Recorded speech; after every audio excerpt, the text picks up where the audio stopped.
أعوذ بالله من الشيطان الرجيم فما أوتيتم من شيء فمتاع الحياة الدنيا وما عند الله خير وأبقى للذين آمنوا وعلى ربهم يتوكلون والذين يجتنبون كبائر الإثم والفواحش وإذا ما غضبوا هم يغفرون.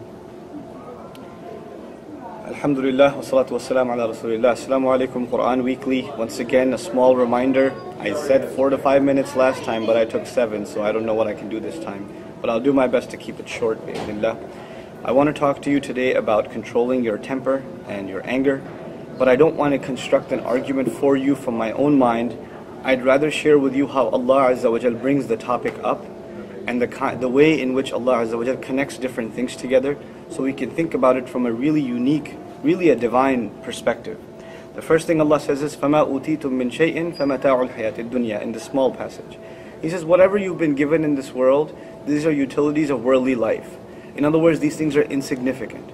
These things, in comparison to what is coming in the next life, is nothing by comparison. And we get hung up on these things, and we think this is, you lose something or you gain something, or something goes wrong, it's the end of the world. It's not the end of the world. Whatever you've been given is just utility, mata'. Mata' in Arabic means something you use but don't necessarily enjoy. The ancient Arabs used to use mata' for a brush that they would scrape dishes with. It's something you use, but you don't really say, wow, what an amazing brush. You don't do that, because it's not something to necessarily enjoy. A broom, a shovel, a fork, these are the things that are mata' in Arabic. Allah says the entire world, everything in it is mata'. Everything you've been given is mata'. In other words, that is something for you to use, but really to use for a higher purpose. And the thing to enjoy is the next life. So He says, وَمَا عِنْدَ اللَّهِ خَيْرٌ. What Allah has is better. What Allah has is better. You might be wondering already, I said I'll talk about anger. Why am I talking about this? It's all connected according to Allah. He says whatever you've been given is what, فَمَتَاعُ الْحَيَاةِ الدُّنْيَا, is utilities of worldly or this closer life to you. Dunya comes from adna, actually, that which is closer, also that which is inferior. So this inferior, closer life, these are the things for you to use here. Then He says, وَمَا عِنْدَ اللَّهِ, and whatever Allah has in His possession, خَيْرٌ وَأَبْقَى, it is better. Number one, it's better. وَأَبْقَى, and it's longer lasting. What Allah is alluding to here, subhanahu wa ta'ala, is that in this world, whatever you have, Allah has something better. You have a house, Allah has a better house. You have clothes, Allah has better clothes. You have a ride, Allah will give you a better ride. You have youth or health or strength or ability, Allah will give you better of those things. You have company, Allah will give you better company. Everything Allah has that He's storing for you there is far better. So don't get caught up in these things. And remember, as great as these things are, what Allah has is better.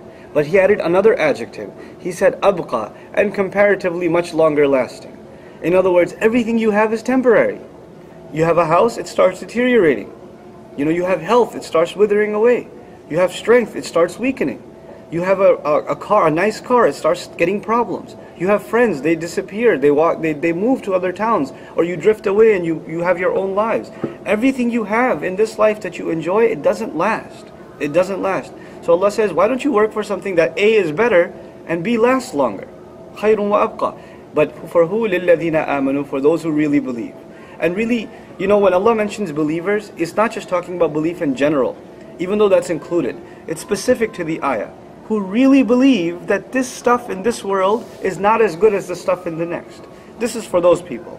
وَعَلَى رَبِّهِمْ يَتَوَكَّلُونَ, and they place their trust exclusively and their reliance exclusively upon their master. What that implies is, it takes a lot of trust in Allah to really, really believe that what He's offering you in the next life, something you haven't even seen or touched or smelled, only heard about, it's enough for you to trust Him just based on His word. That takes trust. So He says, for those people, what they have in the next life is better and longer lasting, but it takes belief and it takes trust in Allah. Then He says, وَالَّذِينَ يَجْتَنِبُونَ كَبَائِرَ الْإِثْمِ, those are the very people, in other words, people who prefer the next life over this one, and understand this to be utilities and things to use, they keep themselves away from the most major of the sins. Again, a side point here, There are minor sins and there are major sins. Your first priority, get away from major sins. And sometimes you're doing major sins and you're talking all the time about, oh, I shouldn't do those minor sins, right? But get away from the major sins. Priorities come first. Kaba'ir al-ithm. Then he says specifically, wal-fawahish, and all forms of shamelessness. Again, this is not a talk about shamelessness. This is about controlling anger. And I haven't said anything about controlling anger yet. How come? Allah says they stay away from major sins. They stay away from all forms of lewdness, vulgarity, shamelessness. Then he says, وَإِذَا مَا غَضِبُوا هُمْ يَغْفِرُونَ, and whenever they get angry, I'm not even going to finish the sentence yet, but now he's bringing up anger. You see where he brought up anger? First he told you what is in this world is nothing compared to the next. Because if this world is everything you have, when things go wrong in this world, you get angry. But if this world is nothing compared to the next, whether you gain or lose, or something goes wrong, it's not that big of a deal for you. You can easily say, Inna lillahi wa inna ilayhi raji'un. No doubt we only belong to Allah and to Him we have to be returned anyway. And it's easy for you to calm down. That happens when you really internalize the first lesson. The second issue here was, Allah mentioned staying away from major sins. And He specifically highlighted one of them that in this short talk I'll highlight. All forms of shamelessness. What is shamelessness? It is the inability to control your temptations, your emotions. You have an urge and you let it out. You have an urge to see something and you don't hold back, you look at it. You have an urge to go somewhere, you can't hold yourself back, you go somewhere. You have an urge to contact someone or be with someone and you do it, you don't hold back. No matter if it pleases Allah or not, that's not on your mind. You can't control yourself when it comes to these urges. Well, if you lose control over these urges and these emotions, then when it comes to your anger, you'll be out of control too. So the one who is shameless is also easily one who has no control over their temper. But the one who can guard their shame and control that emotion, which is much more powerful, by the way, because all of us have temptation towards shamelessness all the time. We have to guard ourselves from it all the time. If you could do that, holding yourself back from anger is so much easier. So much easier. But he goes even further. He doesn't just say, now I didn't translate it yet, right? I said, when they get angry, وَإِذَا مَا غَضِبُوا, whenever they get angry. But I didn't say, whenever they get angry, they calm down. He said, whenever they get angry, hum yaghfirun, they forgive. Now, it's one thing to get angry and calm down. That's hard enough. But imagine this. Somebody made you really upset. And Allah says, these people who really trust Allah and want the next life more than this one, when they're really angry, that's when they forgive. Subhanallah. Subhanallah. We don't even forgive when we're calm. And Allah is saying, if you really want to be the person who prefers the next life, learn to forgive when you're angry. What a standard He set for us. By the way, this is not mandatory. This is for people of the highest caliber. May Allah make us from them. Because in the next ayahs, Allah says, yeah, you can get angry. You can take revenge. وَجَزَاءُ سَيِّئَةٍ سَيِّئَةٌ مِثْلُهَا. The reward of something bad that has been done to you, the payback, is something bad you can do right back. Somebody slaps you, you can slap him right back. This is allowed in Islam. Revenge is allowed in Islam. Right? Seeking justice, rather, not on a personal level, but through the system of justice. It's allowed in Islam.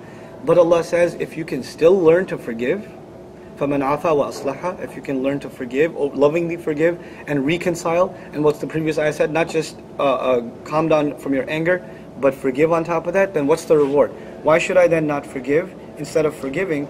Or why should I take revenge? And instead of taking revenge, why should I then forgive? Why should I pick one over the other? He says, فَأَجْرُهُ عَلَى اللَّهِ. He says, then the reward. Remember before he said, Allah has is better? And it's longer lasting? This time he says, if you're able to forgive someone, despite your anger, then let me tell you, the reward is so immense, it can't even be described. The only thing that can be said is, عَلَى اللَّهِ. It's on Allah. In other words, Allah will take care of you. Allah will take care of you.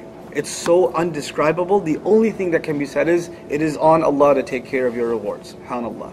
May Allah make it easy for all of us to keep our anger down and to keep ourselves calm, and especially give us the ability to forgive, particularly when it comes to people in the family. Particularly when it comes to people in the family, because we're very unforgiving to people in family.